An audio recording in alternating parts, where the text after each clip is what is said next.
If you are interested in getting into picture book illustration, it's fairly important to know how to draw animals because animals appear in a lot of picture books. And so in this class, I'm going to teach you how to create animals that are cute and cuddly and that are interesting, that have emotions.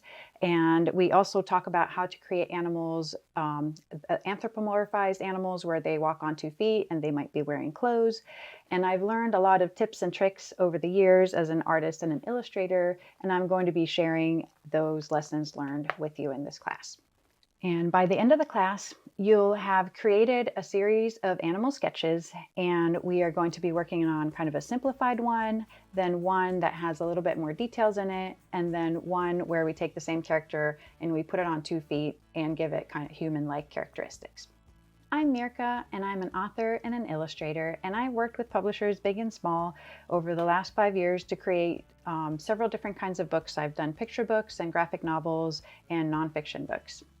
This class is number 3 in a series of 3 classes about character design for picture book. So in the first class, we talk all about creating characters. We talk about how shapes affect characters. We talk about emotions, posing. And in the second class, we talk about how to draw your characters consistently. And then in this third class, we talk about how to create animal characters for picture books.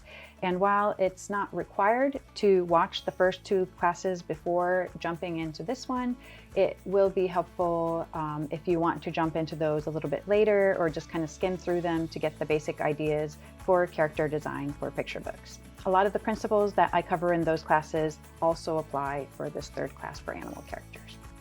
Animals are my favorite thing to draw, and that's why I'm super excited about this class. I hope you're ready to jump in. Let's go.